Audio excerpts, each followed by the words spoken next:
My name is Burke Hedges, author of the best-selling book, The Parable of the Pipeline.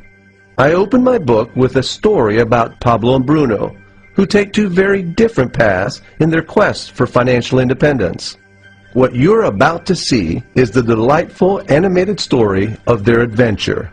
So, sit back, relax, and enjoy the life-changing lessons in The Parable of the Pipeline.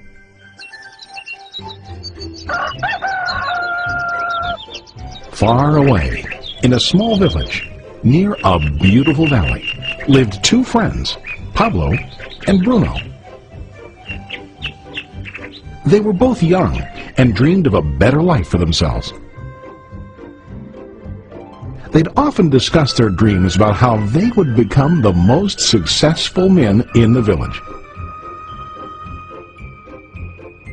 They weren't afraid of hard work, and they searched for opportunities to help realize their goals and achieve their dreams.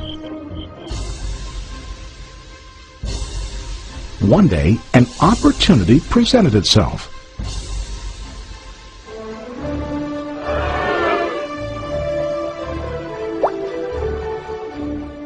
The mayor of the village decided to hire two people to bring water from a spring up on the mountain, across the valley, back down to the village.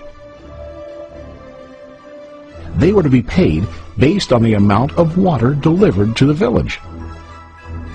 Bruno and Pablo enthusiastically got to work. Every day, from morning till evening, they carried buckets to and from the spring. They worked hard, carrying water to the village. In the evening, they'd return home with their day's wages.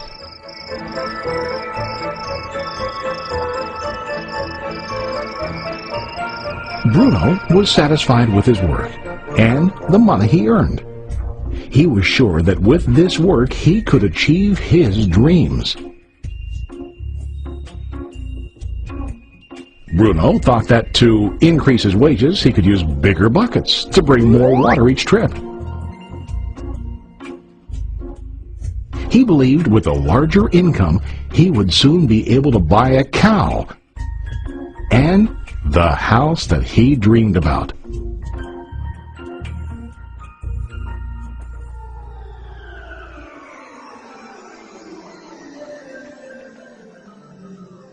Now Pablo was not satisfied. At the end of the day, his back and hands ached, and he was exhausted. He was looking for an easier way to earn more. One day an idea occurred to Pablo.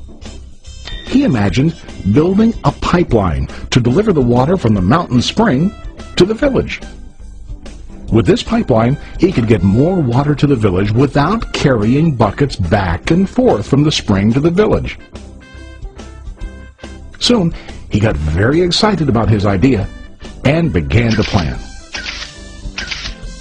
Pablo, of course, shared his idea with his friend Bruno and asked him to join with him to work on and help build the pipeline. Bruno thought the idea was crazy. All Bruno could think about was what his money could buy today and how to get it quicker. He felt that building a pipeline would slow him down and delay him in achieving his goals. Instead, Bruno got bigger buckets and went more often back and forth, fetching water. He was sure that with this method, he could make more money. Pablo decided to build the pipeline on his own.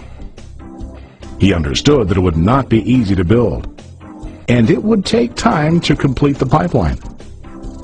Pablo knew that it could take several years to finish, but he set his mind on his goal.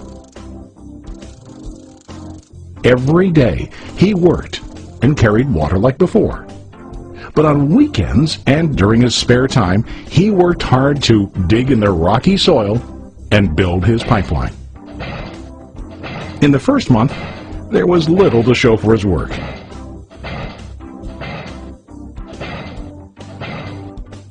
Bruno and the villagers laughed and teased him. They called him Pablo the Pipeline Man. During this time, Bruno's income doubled. He already bought a cow and a bigger house. His lifestyle changed. He now spent time after work in the bar, enjoying his hard-earned wages from delivering water.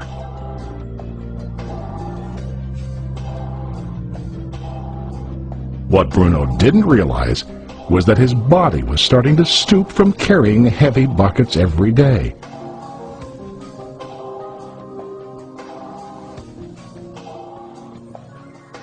His face looked worn and his body tired. Soon, he began to carry less and less water due to the wear and tear on his body.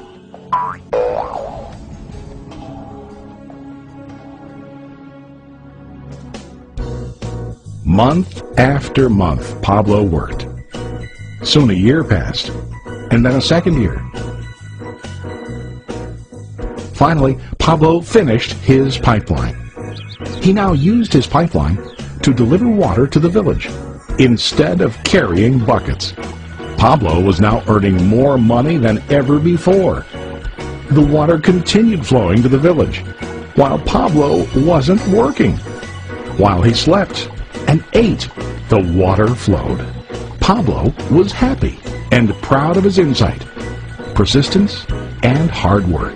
Now his income flowed as long as the water flowed through his pipeline.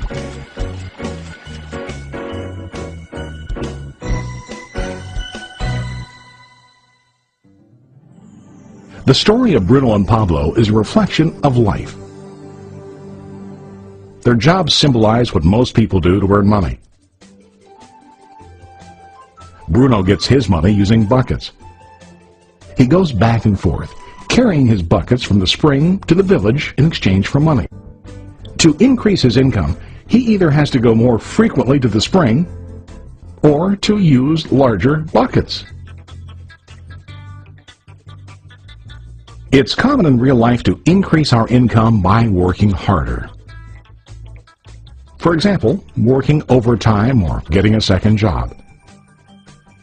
We also increase the size of our buckets by accepting a higher paying position, which often includes spending more time on the job. Most of us exchange time for money like Bruno. We know that every person has only 24 hours in the day and that it's not possible to use all our time to work.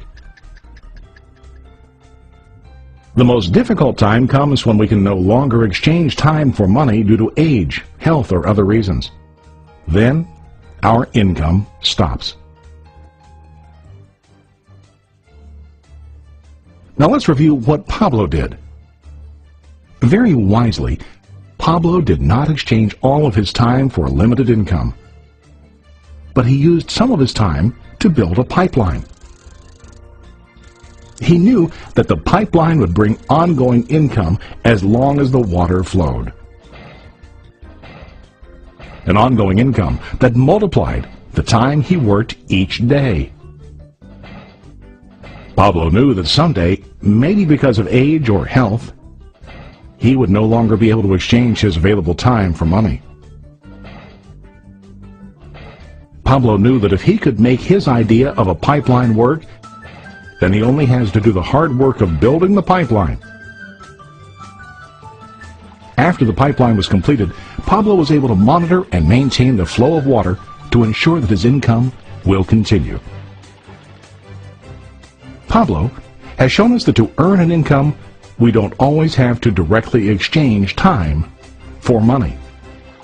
There really are better ways. How about you? Are you still like Bruno, who directly exchanges time for money? Or do you want to be like Pablo, building and maintaining a pipeline for ongoing income? If you are interested in the idea of building your own pipeline, contact the person who lent you this presentation. You can start building your pipeline today.